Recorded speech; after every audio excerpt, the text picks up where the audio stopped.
The Danube Delta is mainly located in Romania, a labyrinth of tributaries, canals, lakes and marshes. A natural paradise at the mouth of the Danube and into the Black Sea.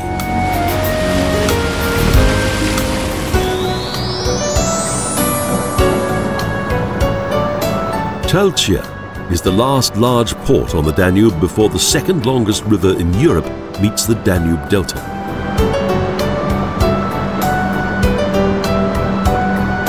This small Romanian town is enjoying an increasing amount of tourism due to the Danube. Many cruise ships anchor here. The modern Danube Delta Museum features nature. Glass windows make it easy to observe a variety of both domestic, fresh and saltwater fish at close quarters, in all shapes and sizes. Life-size figures portray fishermen and their modest living conditions in the delta.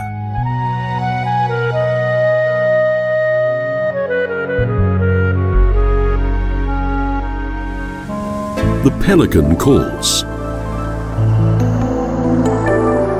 Now we're off to rent a boat and enter into the infinite expanse of the estuary.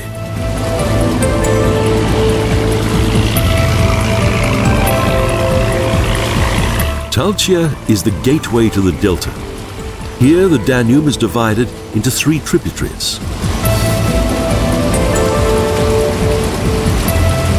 We choose the middle one, the brutal Sulina, and encounter fishermen, then travel to Crisan.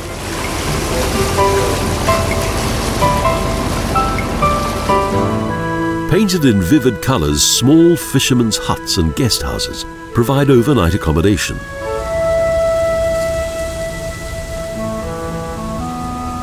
Although full of creature comforts, they can't restrain visitors from venturing out to explore the nearby labyrinth of thousands of canals and lakes.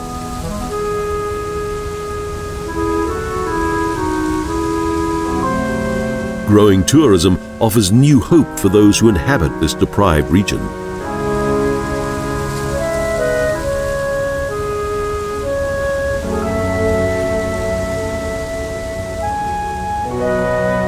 A hard struggle against the omnipotence of nature and the modest possibilities offered by this region.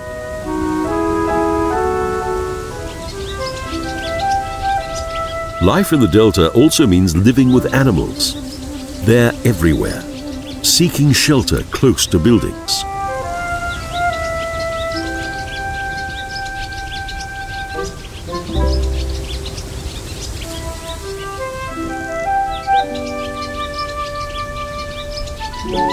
There's a stork's nest on the electricity towers in front of the buildings. They feel safe here.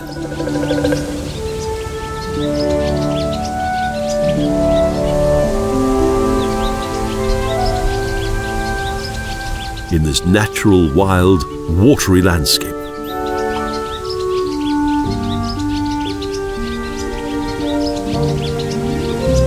It's an idyll that was nearly destroyed by human intervention.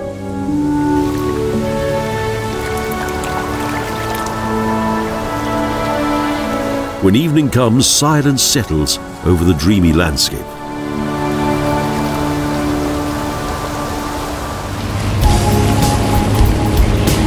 Next morning, our journey follows the Sulina tributary, a busy waterway.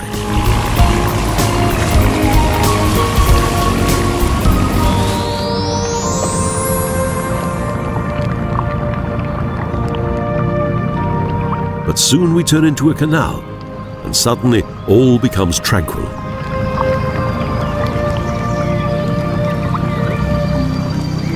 We arrive in the area of the Old Danube, a fascinating place with lots to see and an extremely varied landscape.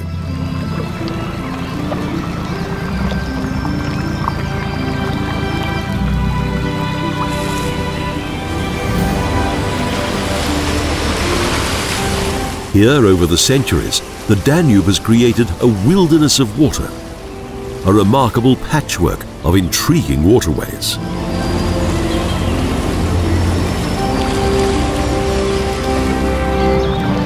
Isolated wooden fishermen's huts emerge before the green jungle begins to devour any sign of civilization.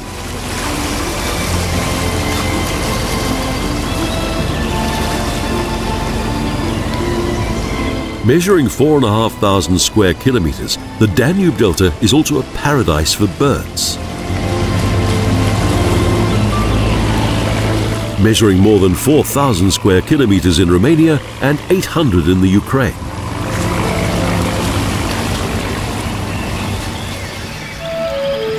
Here congregate millions of birds, for whom the reeds provide both shelter and food. More than 300 species.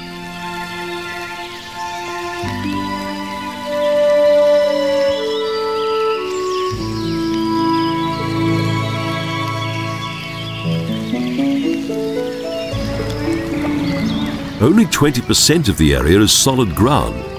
The remainder consists of water, reeds and floating islands.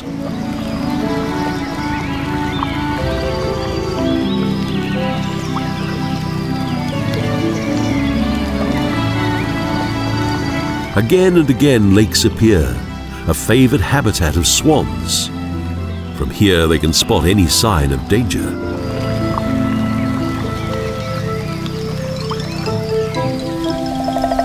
In the higher trees, cormorants nest. They do so in groups on a single tree, where there are often 20 or more nests.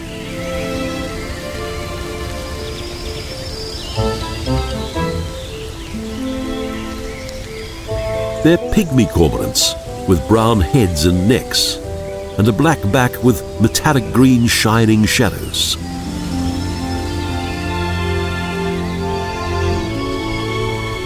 Around 9,000 nesting couples are estimated to live in the swamplands.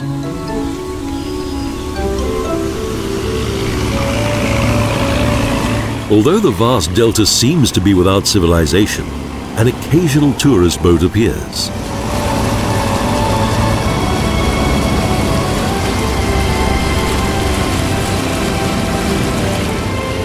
The Danube Delta is a biosphere reservation protected by UNESCO, as is the Great Barrier Reef off the Australian coast and the Galapagos Islands.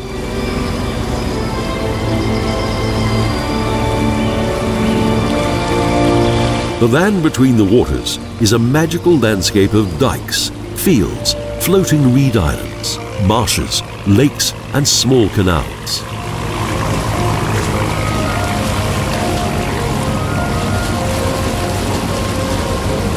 The Danube flows across this natural paradise 2,845 kilometers to the Black Sea.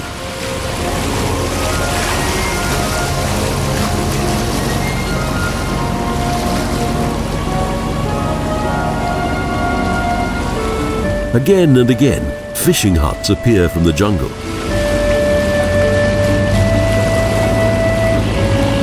And we surprisingly encounter canoes in the middle of this wilderness.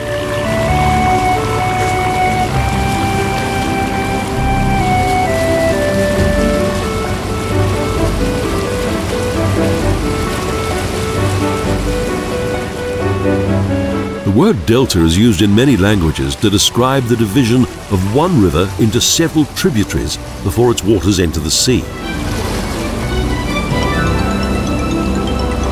At its mouth, the Danube divides into three tributaries: Tulcea, Sulina and Tulcea. The old Danube reopens and fishing boats appear.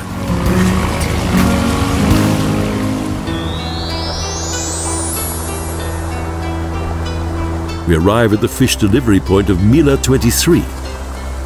Here, the wooden boats and nets of the village fishermen are left to dry out.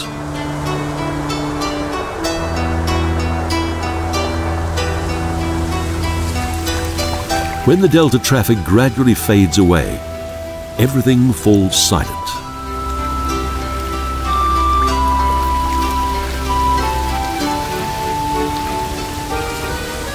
Around a small central landing stage, typical delta buildings nestle together.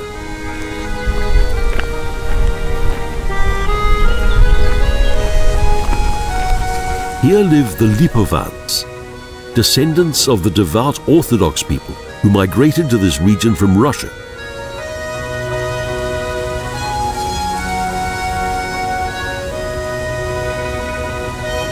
They wore long beards when, in the 17th and 18th centuries, they fled Russia rather than submit to the Tsarist reform of their faith.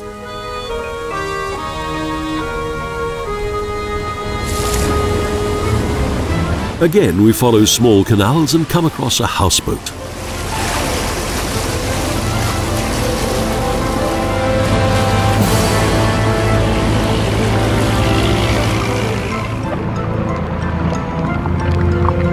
Everything here is impressive, and with a little imagination, our excursion into the Danube Delta could be described as an expedition to the end of the world.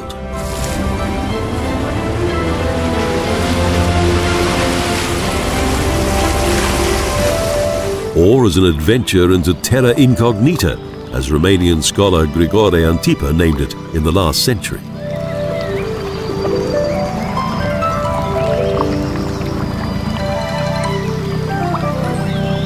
Geologically, the delta is the youngest on the continent of Europe.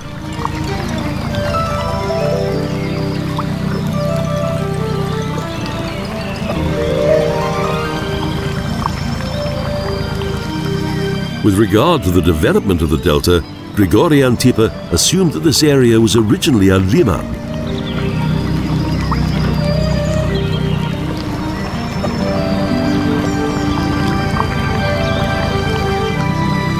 This lagoon-like lake on the coast of the Black Sea was surrounded by a strip of shore that was cut off in 6 places by the Danube.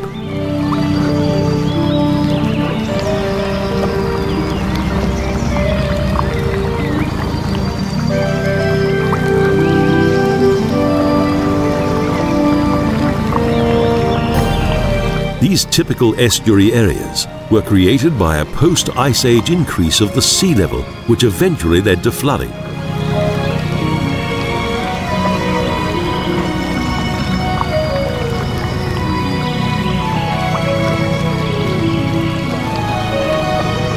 One of the last primordial landscapes in Europe is situated at the intersection of Europe's main bird migration routes.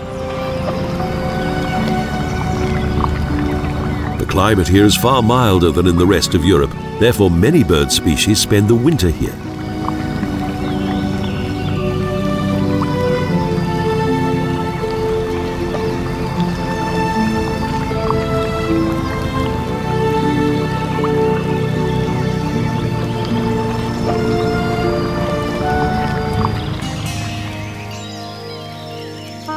A paradise of untamed nature, which each spring develops as a jungle in this watery marsh landscape.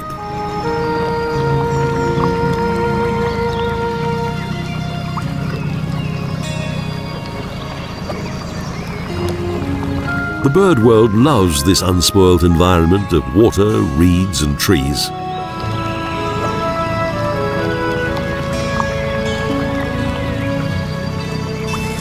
Our route travels repeatedly past suddenly opening lakes amid surrounding reed and forest belts.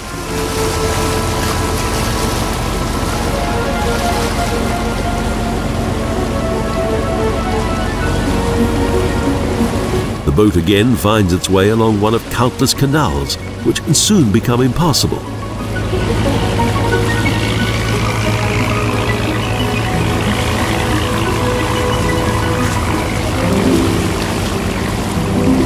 Here we travel cautiously between white and yellow carpets of water lilies, which create an impression of an almost surreal world.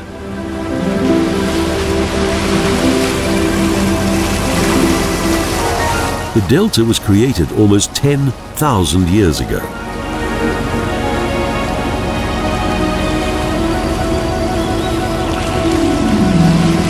It has become Europe's biggest wetland area and the largest connected reed area on the planet.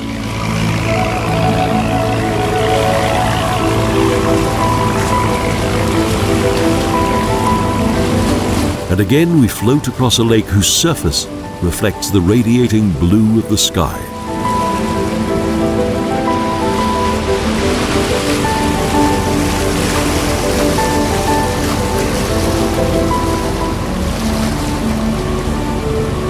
a final habitat for long endangered flora and fauna. Individual waterfowl breed in floating nests of reeds and water lily leaves.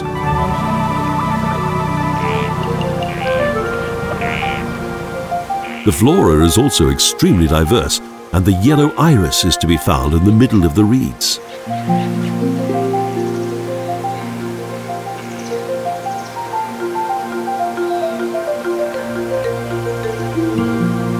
The relatively rare fire-bellied toad is well camouflaged in this habitat.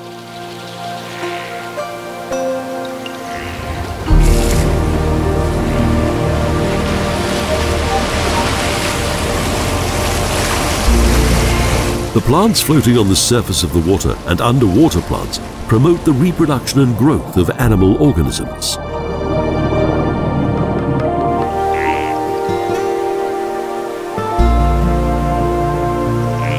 Water lilies have long roots which anchor themselves into the mud of rivers, ponds and lakes.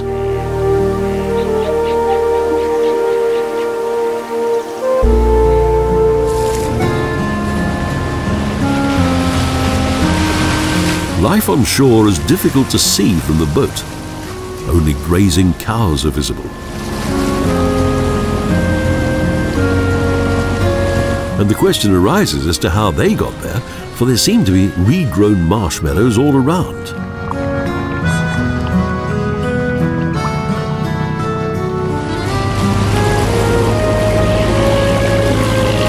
Flats now accompany this canal. The high littoral becomes natural dikes which separate the water from the land.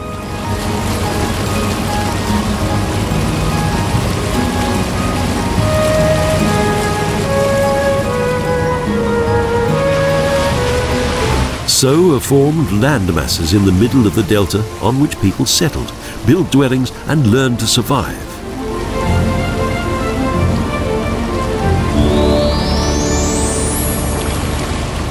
Such a village is Letea, which at first sight doesn't look as though it's built on sand.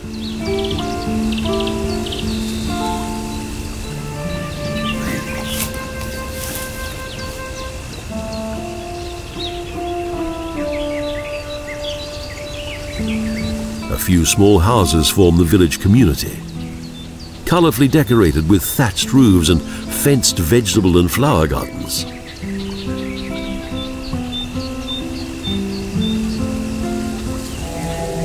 Including a medium-sized church of Orthodox construction.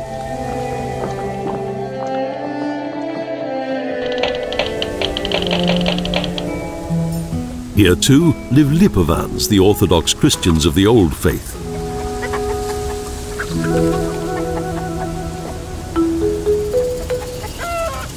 Growing tourism made the local inhabitants resourceful, with horse-drawn carts and later cars.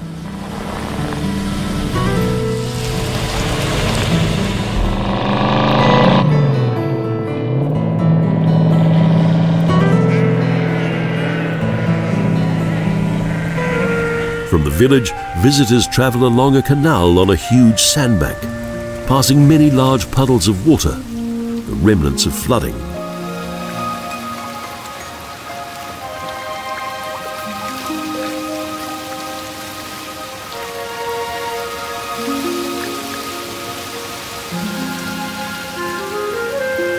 Due to the water, fresh greenery sprouts on the sand dunes and white clouds reflect in bright sunlight.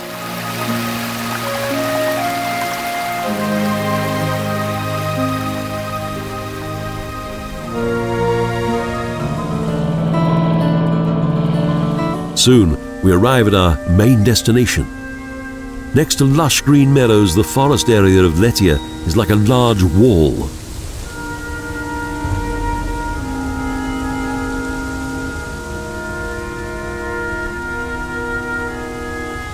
It's difficult to fathom that this sandbank was created by deposits of mud and sand.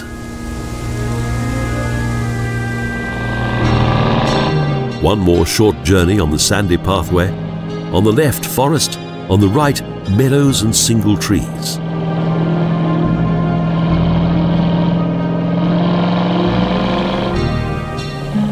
It's only on closer inspection that it becomes clear that grass, flowers and flora grow directly from the sand that created this sandbank.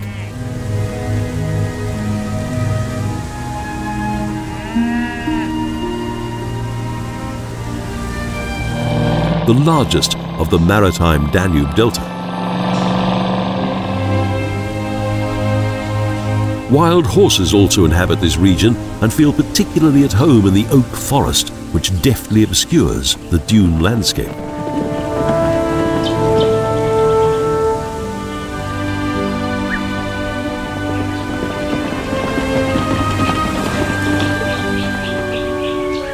The Letea Forest is the northernmost subtropical forest in Europe and the oldest nature reserve in Romania.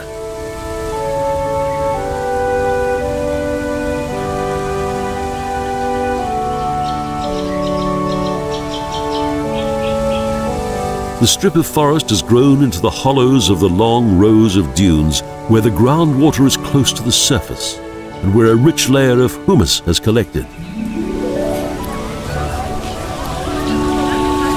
This magic forest contains exceptional flora that is unique to this area.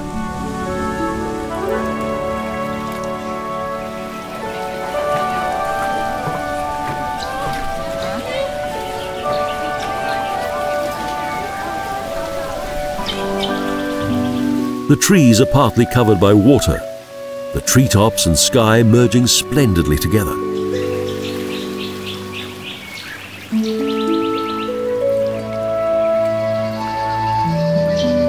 These areas continue to be flooded but soon dry out, freeing a firm subsoil.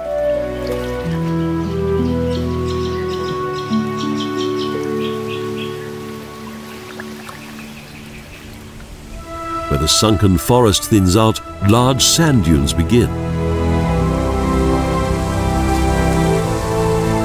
The soil here consists of mud and sand deposits in the form of dunes.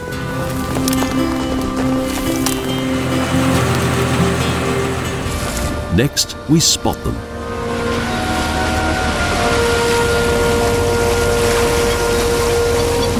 Pelicans, the kings of the delta.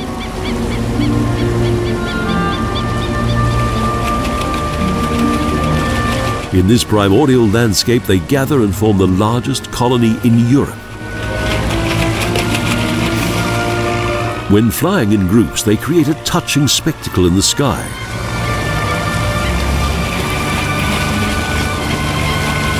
And when swimming close together, they're usually hunting for fish.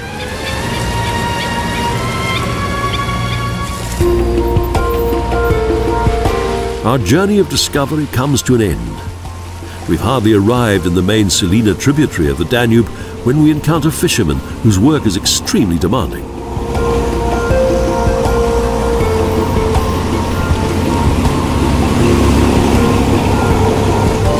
Many fishermen and their families once lived here and supplied fish factories long since closed with their fish.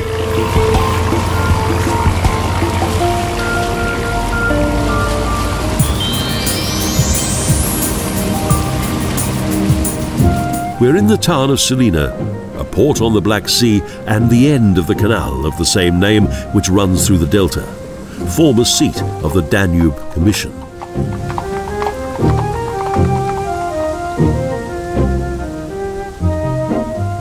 The historical St. Nicholas and Alexander Cathedral was built during the reign of King Carol I, following liberation from the Turks.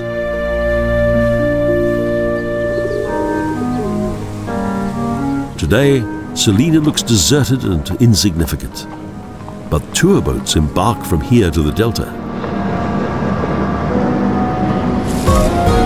The Danube Delta is a vast kaleidoscope of untamed nature.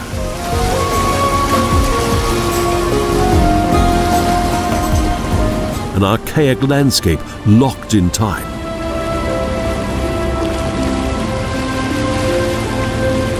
Here ends our journey through this paradise of water.